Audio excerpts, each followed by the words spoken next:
Well, hello and welcome. My name is Velma. You can connect with me at velmanolds.com. This is all about your leadership chat. What does that mean? You get to listen in on valuable insights from valuable leaders just like you.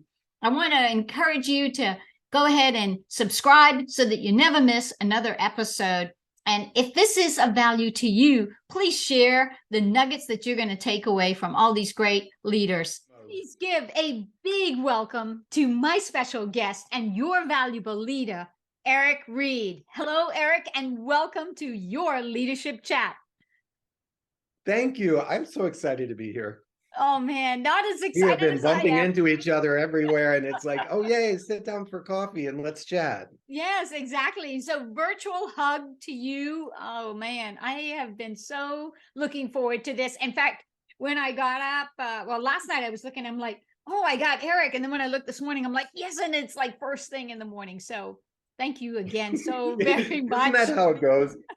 That first appointment, and that's often what I'll tell leaders when I'm scheduling. I'm like, know your energies. Yes. But when you go to build your calendar, ask yourself, what energy is this going to require of me? Mm-hmm. And Yeah. can I bring it at 2 o'clock? Oh, wow. And if you can't, then say, I want to bring my best. Could Right. we meet tomorrow at 9 a.m.? Yeah. Oh, that is, oh man, you already dropping bombs and nuggets and value for everybody. Okay, well, before we get so much more from this man in a short period of time, we're going to pack it in for you, a lot of value. Eric, please give the listeners, tell them a little bit about you and what you do. That's always an important question to the people listening, and the hardest question to answer Mm-hmm. is the person answering. I don't know what I do some days. Some days I'm a dad, some days I'm an editor, some days I'm a publisher, some days I'm just a friend to crazy people. But I get paid to help authors, coaches, thought leaders really take that thing that they call their intellectual property, their secret sauce, Right. and get it into a workable format. Often that looks like a book. And then we pull that out into a business, into a coaching program, into a workshop. Because the thing is, I hear it all the time. Oh, your story has value. You need to tell your story. Right. Well, not really. Like, it only has value if you know how to market it. Mm. And it takes me back to, I used to have an antique store, and one old man, I love old country people wisdom. When the old Right. guy comes in his overalls and his hat and he goes, looks like you got a lot of junk here, son. And I kind of like bristled. I was like, these are antiques. And he was like, son, it's all junk till somebody pays you for it. Wow. I was like, you're right. That's sometimes where I think our story gets confused is Yeah. it's a great story, but if you want to monetize it, then you got to get somebody to pay for it. And you got to understand the marketing and the branding and how to deliver the message and Right. what your audience characters are about. And so that's what I Oh. get to do every day. Oh my gosh, it's so exciting. This is and I've followed you and seen your work, and it's like you put your clients before everything, and so it's really kind of like this mystery of what exactly is he doing, because you see all the work that what's going on for your clients, and so that speaks volumes to the kind of leader and the value that you bring, and just as one friend to John another. Maxwell talks about those 5 levels of leadership, and I've Yes, always yes. wanted to rewrite the book. And I keep meaning to sit down with John and say, can I rewrite the book into the 5 levels of fatherhood? Wow. Because I think as fathers, we go through those levels, very similar to the book describes. And so I feel sometimes in my business right now, I'm sort of in that grandpa level or that 5th level, Right. where you get to see everything that you've grown into, Yeah. learned through, shared with other sons and grandsons, Right. and see how it impacts the world differently. And so when I Yeah. work with authors, I always often feel like, okay, I'm going to pour everything that I've got into it. You're going to bring your stuff to it. Right. You've got your mission, your purpose, your vision for it. My job as a 5th level leader is to equip you the best that I can so you can go out and do it. And Yeah. that's kind of where I say that 5th level grandpa. It's Yeah. grandpa's only equipped. They don't get involved. Oh my gosh. All right. Well, you talk about that value and being in that place and that level of significance versus personal success, but the significance then that you make in the lives of others. I want to ask my first question, and it's around the valuable leader. And for those that are listening, they know that I wrote the Valuable Leader book in 2018. And the idea behind it is that you and I would not be the people we are today. We would not be the leader we are today, the father or the wife or the, sister or brother. We would not be that friend today if it wasn't for one or two or three, could be more, but those key individuals that make such a valuable impact that we say, I am who I am today because of that person. So I'd love for you to share who is a valuable leader in your life and why would you say that about them? It's a great question. I think sometimes valuable leaders are much like when you're coaching or getting a mentor. Sometimes it's for a season, sometimes it's the skill set. Sometimes it's just a session that I need to sit down with you and get led from this point to that point, and we're done. And so I've had so many amazing, valuable leaders that have stayed for a season, a session, or a skill set. I look at my mom and the way that her long story was that 5 a.m. mom. She'd get up and get things done before the kids interrupted. Right. Because she had grown up in a place where it wasn't so easy and life had kicked her in the butt, and she knew the only way she could stay ahead of a butt kicking was to get up at 5 a.m. and prepare for the battle ahead. And that was her approach. And it was both positive and negative because it also was what in some ways led to her health, was that she was always in that fight mode. Not like, I got to be ready. You never know what's coming. I think of my son, who is sometimes my leader because he is the complete opposite of me, which leads to frustration every day. He lives in his heart. Yeah. And everything is black and white to him, whereas for me, everything is possibilities. And so I'm always trying to pull him into the possibilities, and he's always trying to pull me into the plan. And so when we have to communicate, and that's why he missed the bus this morning, because we weren't communicating well, he kept looking for something. And anyhow, long story, but I was like, you need to slow down and listen. You've got to listen to what he's saying, not what you're hearing, in order to make this happen. So he leads me a lot of times into that listening space. My spouse, I have no idea how we've made it almost 25 years. Wow. But when I look at people in my life, I can tag so many that have taught me something, good and bad. Yes. That I guess a valuable leader to me is somebody who knows whether they're there for a skill set, a season, or a session. So often as leaders, early leaders or young leaders, we come in and we think we have to do it all, be it all, know it all, long arc. Right.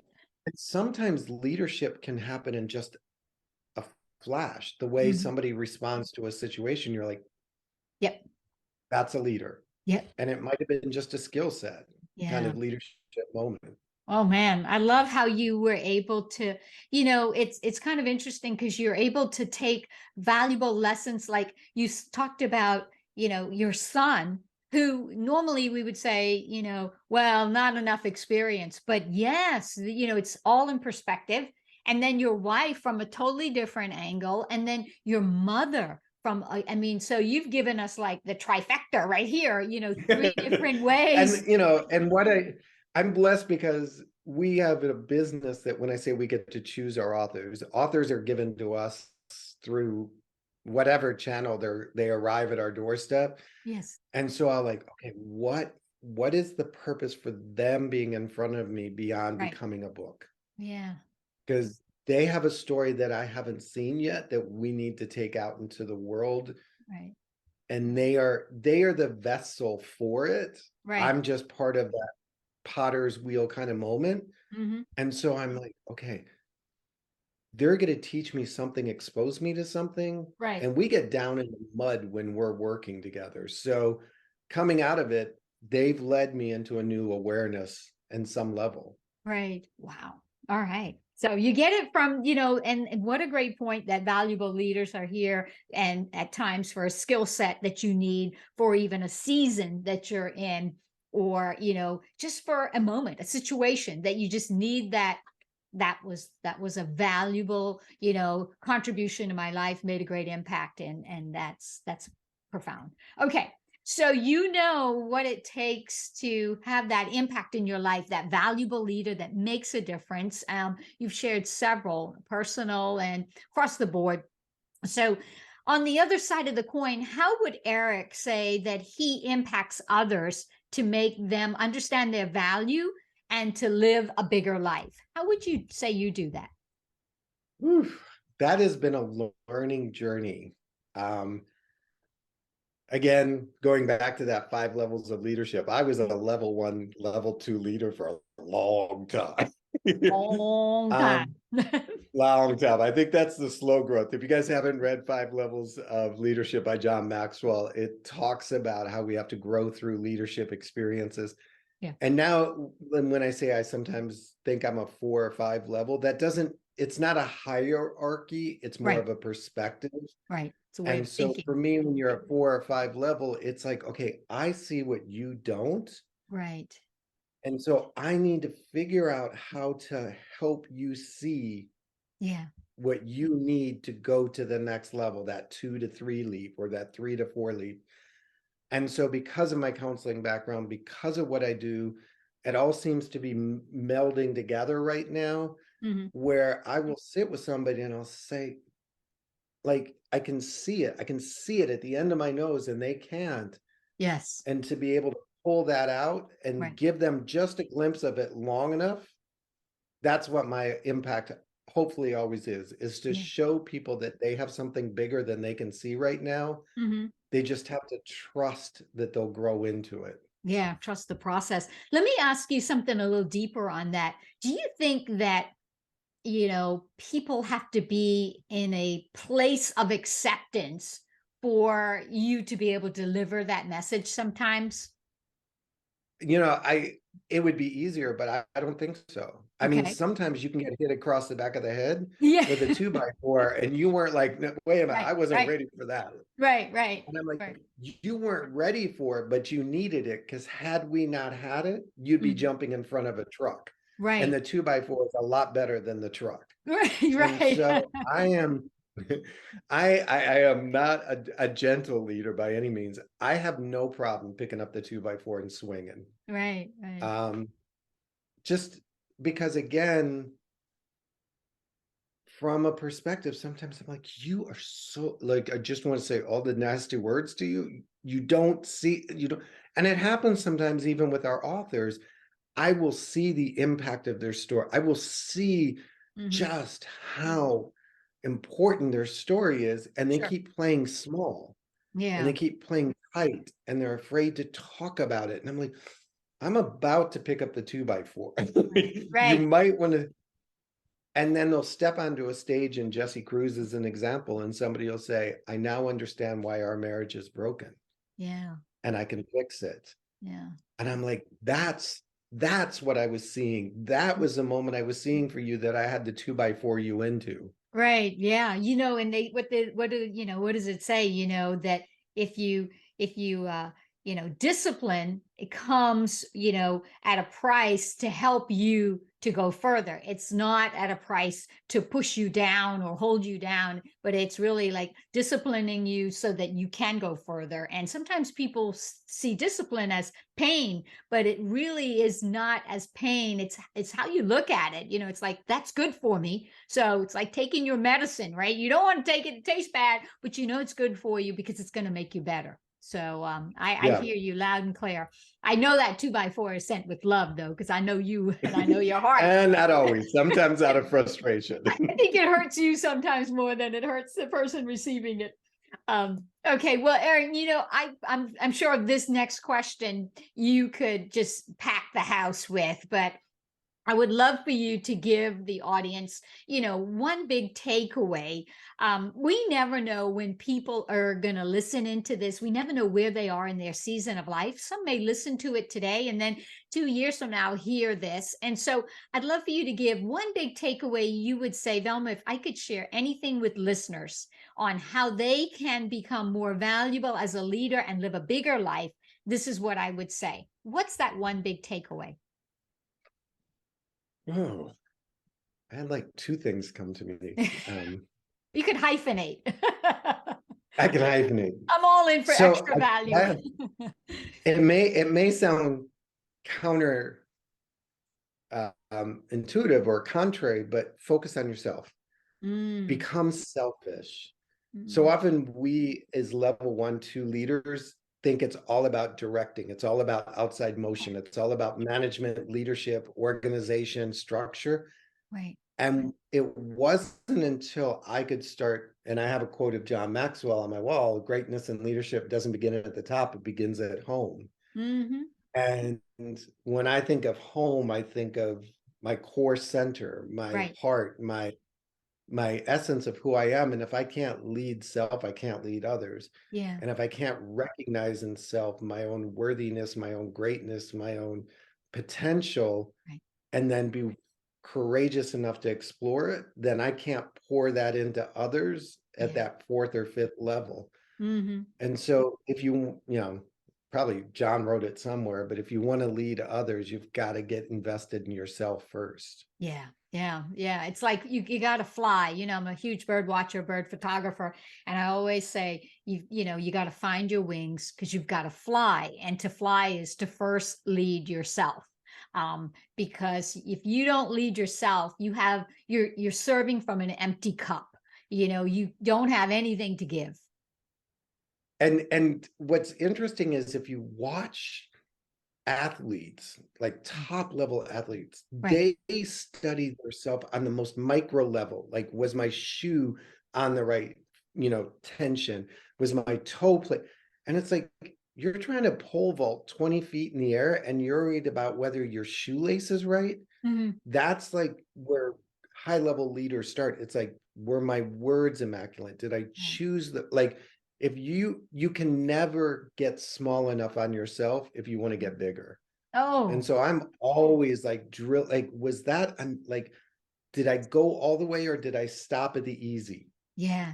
And you just struck a nerve, because in 2018, when I wrote The Valuable Leader, the 7 steps that I believe you have to take every day, that I went through, they're hard steps. I mean, that I went through to become a better leader and live a bigger life. I always say, when people say, well, tell us a little bit about the book, I'm like, all I can tell you is I cut an artery when I put that book out, because I just poured out my soul on that book, because it's exactly what you're saying. It's really getting inside and saying, what kind of leader, what kind of person, am I? Where's my value? And how do I embrace it? How do I live into my greatness and share the gifts that you have? Because you have gifts, but not for you. They're to give away. So, Yeah, the 80-20 principle. Yes. And there's a couple great books on it. But if 20% creates 80% of the income, or 20% of my clients create 80% of my business, that sounds like really good. But it's like, wait a minute, if within that 20%, there's another 20-80 and another 20-80 and another 20-80, what you discover is there's one client that can shift your business 130 degrees, but you don't keep whittling. Like, we're so used to taking the top level stuff, the foam of the cream, that I've started not only in business, but myself and in whatever I'm reading for personal growth. I'm like, okay, I got the 20. Right. Now what's the 20 and the 20? Now what's the 20 and the 20 and the 20? Because if I can keep going down to that 4th or 5th 20, that's the thing that gets you a gold medal versus a silver medal. Because those two events can be separated by 1/10 of 1/100 of a second. Yeah. And so how do you close that gap? And it's by going into those 2020s. Wow. And Awesome. so I think that's where great leaders are willing to go. It's like, you know Mhm. what? I got the easy stuff. Now let me go hard. Yeah, and that is hard when you're working on yourself. It's the hardest form of leadership, right? Hardest form. Yeah. So much easier being in charge of other Hey, people's lives, tell them isn't what to it? do. Hey, so Eric, share with us now. My final question as we bring this to a close, and I know everybody's like, no, let's keep talking. But for your leadership chat this session, it doesn't mean we won't have Eric back if he is inclined. We'll Good pre-selling or I know, right? forecasting. Kind of put him right out on the spot there. But so how would, listeners get to know more about you, what you do, and lean in to learn from you? What's the best way to do that? Hunt me down on social media. Everything is Eric at Eric G. Reid. And our publishing company is Skinny Brown Dog Media. Yes, there is a story, but that's on the website.